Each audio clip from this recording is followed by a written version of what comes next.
आज हम एक ऐसे टॉपिक पर बात करने वाले हैं जो भारत में मतलब लगभग हर किसी के दिल और दिमाग में बसा है, लेकिन जिसके बारे में बात करना बहुत मुश्किल है। मैं बात कर रहा हूं गाय की। एक तरफ ये आस्था का प्रतीक है, गौ माता है, और ये सिर्फ भावनाओं की बात नहीं, हमारे संविधान तक में इसकी सुरक्षा का जिक्र है। लेकिन फिर आप अपने शहर के सब्जी बाजार में जाते हैं और देखते हैं कि बेचारे सब्जी वाले हाथ में डंडा लेकर बैठे हैं ताकि आवारा पशुओं से अपनी रोजी रोटी बचा सकें। आप सड़कों पर हादसों की खबरें पढ़ते हैं, डेयरी उद्योग के अंदर की कहानियां सुनते हैं, तो सवाल उठता है कि जिसे हम सम्मान कहते हैं वो असल में है क्या? बिल्कुल। और इसी उलझन को सुलझाने के लिए आज हम कुछ बहुत अलग अलग स्रोतों को एक साथ देख रहे हैं। हमारे पास भारतीय संविधान का अनुच्छेद 48 है, सुप्रीम कोर्ट के 2 बड़े दिलचस्प फैसले हैं, पशुपालन विभाग की एक सरकारी रिपोर्ट है जो भविष्य की बात करती है, और जमीनी हकीकत भी है। हाँ, छत्तीसगढ़ की सब्जी बाजारों पर एक जमीनी स्टडी है और डेयरी पशुओं की हालत पर एक बहुत गहरी वैज्ञानिक समीक्षा है। तो हमारा मकसद साफ है, हम ये समझना चाहते हैं कि किताबों में लिखा आदर्श, सड़कों की हकीकत और डेयरियों के अंदर का सच, ये सब आपस में कैसे जुड़े हैं, और इन सब को एक साथ देखने पर तस्वीर क्या बनती है। चलिए फिर शुरू करते हैं। इस पूरी कहानी की नींव कहाँ रखी गई है? जाहिर है संविधान में। हाँ, तो सबसे पहले कानून की ही बात करते हैं। तो ये संविधान का अनुच्छेद 48 ये है क्या कहता है? अनुच्छेद 48 राज्य को मतलब सरकार को एक निर्देश देता है। ये कहता है कि राज्य को कृषि और पशुपालन को आधुनिक और वैज्ञानिक तरीकों से संगठित करना चाहिए, और इसी में आगे लिखा है कि राज्य को खास तौर पर गायों, बछड़ों और दूसरे दुधारू और भार ढोने वाले मवेशियों की नस्लों को बचाने और सुधारने के लिए और उनके वध को रोकने के लिए कदम उठाने चाहिए। अच्छा, तो ये एक निर्देश है। मुझे याद है स्रोतों में इस पे काफी बहस का जिक्र था कि इसे मौलिक अधिकार क्यों नहीं बनाया गया। हाँ, बहुत दिलचस्प बहस थी वो। 2 मुख्य तर्क दिए गए थे। क्या थे वो? पहला, कुछ सदस्यों का मानना था कि मौलिक अधिकार सिर्फ इंसानों के लिए होते हैं, जानवरों के लिए नहीं। और दूसरा, जो ज्यादा महत्वपूर्ण तर्क था, वो ये था कि भारत एक विविध देश है। किसी एक समुदाय की आस्था को, खासकर खाने पीने की आदतों को, दूसरे समुदायों पर मौलिक अधिकार बनाकर थोपा नहीं जा सकता। इसलिए इसे राज्य के नीति निदेशक सिद्धांतों यानी DPSP में रखा गया। और DPSP होने का मतलब है कि ये सरकार के लिए गाइडलाइन तो है, पर आप इसे लेके कोर्ट नहीं जा सकते कि सरकार इसे लागू क्यों नहीं कर रही। बिल्कुल।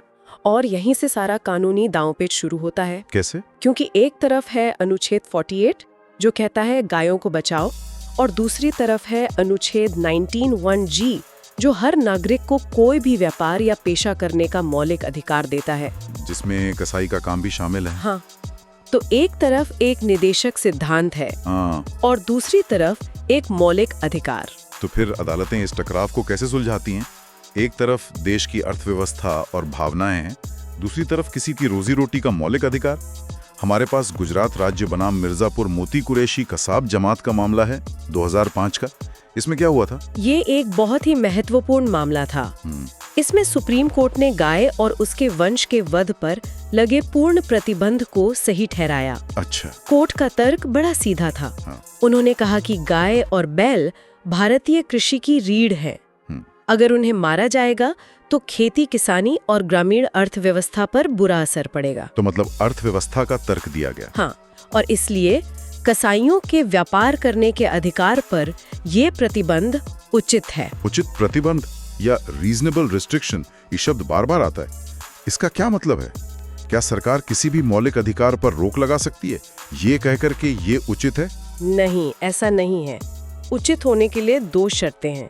पहली, वो प्रतिबंध किसी व्यापक जनहित में होना चाहिए, और दूसरी, वो जरूरत से ज्यादा नहीं होना चाहिए। ठीक है। इस मामले में कोर्ट ने माना कि देश की कृषि अर्थव्यवस्था का हित कुछ लोगों के व्यापारिक हित से बड़ा है, और ये पूर्ण प्रतिबंध नहीं है क्योंकि बाकी जानवरों का वध तो हो सकता था। बिल्कुल, भैंसों, बकरियों के वध पर रोक नहीं थी तो कसाईयों का पेशा पूरी तरह से खत्म नहीं हो रहा था। समझ गया। ये तो हुई आर्थिक तर्क की बात, लेकिन एक और मामला है, हिंसा विरोधात्मक संघ बनाम मिर्जापुर MK जमात। इसमें तो मामला आस्था का था। हाँ, एक धार्मिक त्योहार के दौरान कुछ दिनों के लिए पशु वध पर रोक लगाने का। तो इसमें कोर्ट ने क्या कहा? यहाँ अदालत ने एक अलग लेकिन उतना ही दिलचस्प तर्क दिया। उन्होंने फिर से उचित प्रतिबंध की बात की, लेकिन इस बार जनहित का आधार सांप्रदायिक सद्भाव को बताया। सांप्रदायिक सद्भाव? हाँ, कोर्ट ने कहा कि सिर्फ 9 दिनों की अस्थायी रोक है, जिससे किसी का व्यापार हमेशा के लिए बंद नहीं हो रहा, और अगर इस छोटे से त्याग से समाज में शांति और एक दूसरे की भावनाओं के प्रति सम्मान बढ़ता है तो ये एक उचित प्रतिबंध है। और मैंने पढ़ा कि कोर्ट ने सम्राट अकबर का भी जिक्र किया था। हाँ, ये बहुत खास बात थी। कोर्ट ने इतिहास का हवाला देते हुए कहा कि महान शासक अकबर ने भी अपनी प्रजा की धार्मिक भावनाओं का सम्मान करते हुए कुछ खास दिनों में जानवरों को मारने पर रोक लगाई थी। तो ये दिखाता है कि अदालतें कैसे कानून की व्याख्या करते समय सिर्फ संविधान ही नहीं बल्कि समाज के ताने बाने और ऐतिहासिक संदर्भों को भी ध्यान में रखती हैं। कुल मिलाके कानूनी तस्वीर ये है कि अदालतें एक संतुलन बनाने की कोशिश कर रही हैं, व्यक्तिगत अधिकारों और सामूहिक हितों के बीच। बिल्कुल। लेकिन ये तो अदालतों के कमरों की बातें हुई। जब ये कानून और ये भावनाएं जमीन पर उतरती हैं तो क्या असल में संतुलन बन पाता है? हमारे पास छत्तीसगढ़ से एक स्टडी है जो शायद कहानी कुछ और ही बताती है। हाँ, ये स्टडी हमें कानूनी सिद्धांतों से निकालकर सीधे सब्जी मंडी की हकीकत में ले आती है। छत्तीसगढ़ के खैरगढ़, खड़दान, गंडई जिले में सब्जी विक्रेताओं पर एक रिसर्च की गई और उसके नतीजे चौंकाने वाले हैं। मैंने पढ़ा कि वहाँ आलम यह है कि हर सब्जी विक्रेता को अपनी दुकान पर एक डंडा लेकर बैठना पड़ता है। हाँ, और ये डंडा किसी गाहक या चोर के लिए नहीं, आवारा पशुओं के लिए। बिल्कुल, जो झुंड में आते हैं और उनकी सब्जियां खा जाते हैं या खराब कर देते हैं। ये उनकी रोजमर्रा की लड़ाई है। और इसका आर्थिक नुकसान कितना बड़ा है? कुछ आंकड़े हैं हमारे पास। हाँ, और आंकड़े समस्या को और भी गंभीर बना देते हैं। स्टडी के मुताबिक एक अकेले सब्जी विक्रेता को हर महीने औसतन 2,275 रुपए का नुकसान होता है। 2,275 रुपए महीना, मतलब साल का लगभग 27,300 रुपए। जी। और इन विक्रेताओं की औसत कमाई कितनी होती है? यही तो सबसे दुखद बात है। उनकी औसत मासिक आय सिर्फ 13,000 रुपए के करीब है। 13,000? हाँ, जरा सोचिए, आपकी कमाई का लगभग 18 से 20% हिस्सा हर महीने सिर्फ इसलिए बर्बाद हो रहा है क्योंकि आपको अपनी सब्जियों को आवारा पशुओं से बचाना है। ये उनके लिए एक बहुत बड़ा आर्थिक बोझ है। बहुत बड़ा। और ये गौ संरक्षण नीतियों का एक अनपेक्षित परिणाम है। जानवर जब तक दूध दे रहा है या खेत में काम आ रहा है तब तक उसकी देखभाल हो रही है, लेकिन जैसे ही वो अनुपयोगी हुआ उसे सड़कों पर छोड़ दिया जाता है और फिर वो किसी गरीब सब्जी वाले की रोजी रोटी छीनने का जरिया बन जाता है। और ये सिर्फ बाजारों तक सीमित नहीं है। द काउ पैराडॉक्स नाम की समीक्षा में और भी भयानक घटनाओं का जिक्र है। वो वंदे भारत ट्रेन वाली घटना? हाँ, राजस्थान में एक वंदे भारत ट्रेन से एक गाय टकराई और टक्कर इतनी जोरदार थी कि गाय उछलकर पास खड़े एक आदमी पर जा गिरी और दोनों की मौके पे ही मौत हो गई। ये तो बहुत ही भयानक है। मतलब जिन गायों को बचाने के लिए सब हो रहा है वो खुद भी सुरक्षित नहीं है और दूसरों के लिए भी खतरा बन रही हैं। बिल्कुल। एक और रिपोर्ट बताती है कि सिर्फ रायपुर शहर में 2 महीने के अंदर 50 गायों की मौत सड़क हादसों में हो गई। 50? तो एक तरफ हम कानून बना रहे हैं और दूसरी तरफ वही जानवर सड़कों पर असुरक्षित घूम रहे हैं और मर रहे हैं। ये विरोधाभास बहुत गहरा है। तो ये तो हुई इंसानों पर असर की बात, लेकिन अब सिक्के का दूसरा पहलू देखते हैं जो शायद सबसे ज्यादा परेशान करने वाला है। खुद उन जानवरों का क्या हाल है, खासकर डेयरी उद्योग के अंदर। द काउ पैराडॉक्स समीक्षा में पशु कल्याण के 5 स्वतंत्रताओं यानी 5 फ्रीडम्स का जिक्र है। ये क्या है? ये पशु कल्याण को मापने का एक अंतर्राष्ट्रीय पैमाना है। इसमें 5 बातें आती हैं। क्या क्या? पहला, भूख और प्यास से मुक्ति। दूसरा, असुविधा से मुक्ति, मतलब रहने की अच्छी जगह। तीसरा, दर्द, चोट और बीमारी से मुक्ति। चौथा, अपने सामान्य व्यवहार को व्यक्त करने की स्वतंत्रता। और 5वां, डर और तनाव से मुक्ति। ठीक है, तो इन पैमानों पर भारत का डेयरी उद्योग कहाँ खड़ा है? समीक्षा में कुछ बहुत परेशान करने वाली बातें लिखी हैं, जैसे नर बछड़ों का क्या होता है? ये सबसे बड़ी त्रासदियों में से एक है। जिन राज्यों में गोहत्या पर प्रतिबंध है, वहाँ नर बछड़े डेयरी मालिक के लिए एक बोझ बन जाते हैं क्योंकि वो दूध नहीं दे सकते। तो समीक्षा के अनुसार हर 4 में से 1 नर बछड़े को या तो भूखा रखकर या उपेक्षा से मरने के लिए छोड़ दिया जाता है। मतलब संरक्षण के नाम पर उन्हें धीरे धीरे मरने दिया जाता है क्योंकि वो आर्थिक रूप से फायदेमंद नहीं है। ठीक यही बात है। पशु का मूल्य उसकी उपयोगिता से जुड़ गया है। और भी कुछ उदाहरण हैं? हाँ, बछड़े को पैदा होते ही माँ से अलग कर दिया जाता है। उसे माँ का दूध नहीं पीने दिया जाता। उसे सिर्फ दूध निकालने से ठीक पहले माँ के पास लाया जाता है ताकि माँ के शरीर में दूध उतर आए। ये तो माँ और बच्चे दोनों के लिए बहुत तनावपूर्ण होगा। जाहिर है। इसी समीक्षा में एक प्रथा का जिक्र है, खल बच्चा। ये सुनकर तो मेरे रोंगटे खड़े हो गए। ये क्या है? ये एक बेहद क्रूर प्रथा है। अगर किसी गाय का बछड़ा मर जाता है तो वो अक्सर तनाव में दूध देना बंद कर देती है।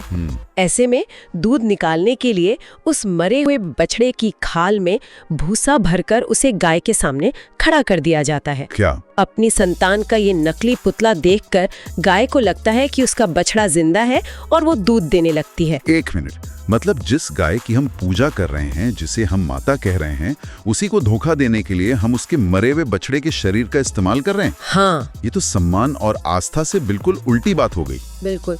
ये दिखाता है कि जब भावनाएं और अर्थशास्त्र टकराते हैं तो अक्सर अर्थशास्त्र जीत जाता है। पशु कल्याण की चौथी स्वतंत्रता है सामान्य व्यवहार व्यक्त करने की स्वतंत्रता। लेकिन डेयरियों में जानवरों को छोटी छोटी जगहों पर बांध कर रखा जाता है। वो घूम फिर नहीं सकते। तो ये सब उन 5 स्वतंत्रताओं का सीधा सीधा उल्लंघन है। हाँ। तो एक तरफ कानून है जो रक्षा की बात करता है, दूसरी तरफ जमीनी हकीकत है जो शोषण और उपेक्षा की कहानी कहती है। लेकिन याद है अनुच्छेद 48 में आधुनिक और वैज्ञानिक पशुपालन की भी बात कही गई थी। क्या उस दिशा में कुछ हो रहा है? हाँ, और ये हमें इस कहानी का तीसरा पहलू दिखाती है, तकनीक का पहलू। सरकार उत्पादकता बढ़ाने पर बहुत जोर दे रही है। जैसे? इसके लिए राष्ट्रीय गोकुल मिशन जैसी योजनाएं चल रही हैं। इसके तहत एक बहुत बड़ा कृत्रिम गर्भाधान मतलब आर्टिफिशियल इंसेमिनेशन कार्यक्रम चलाया जा रहा है। इसमें क्या होता? किसानों को उनके घर पर ही अच्छी नस्ल के सांडों का सीमेन मुफ्त में उपलब्ध कराया जा रहा है ताकि ज्यादा दूध देने वाली गायें पैदा हों। और मैंने IVF तकनीक के बारे में भी पढ़ा, मतलब अब गायों के लिए भी टेस्ट ट्यूब बेबी तकनीक इस्तेमाल हो रही है। हाँ बिल्कुल, गायों की नस्ल को और तेजी से सुधारने के लिए IVF का इस्तेमाल हो रहा है और हर सफल IVF प्रेगनेंसी पर किसान को 5,000 रुपए का प्रोत्साहन भी मिलता है। अच्छा। यहीं पर एक और दिलचस्प तकनीक आती है, सेक्स सॉर्टेड सीमेन। इसका क्या मतलब है? इस तकनीक से ये सुनिश्चित किया जा सकता है कि पैदा होने वाला बछड़ा 90% से ज्यादा मामलों में मादा ही हो। अच्छा, तो ये तो नर बछड़ों वाली समस्या का एक समाधान हो सकता है। अगर नर पैदा ही कम होंगे तो उन्हें सड़कों पर छोड़ने की नौबत ही नहीं आएगी। सैद्धांतिक रूप से तो हाँ, ये एक बहुत बड़ा कदम है। इसके अलावा सरकार ने गौ चिप और महेश चिप जैसे जीनोमिक चिप्स भी बनाए हैं जिनसे जानवरों की नस्ल और उनकी दूध देने की क्षमता का पहले से पता लगाया जा सकता है। तो ये सब अनुच्छेद 48 के वैज्ञानिक हिस्से को लागू करने की कोशिशें हैं। एक तरह से हाँ। लेकिन यहाँ मुझे एक सवाल पूछना है।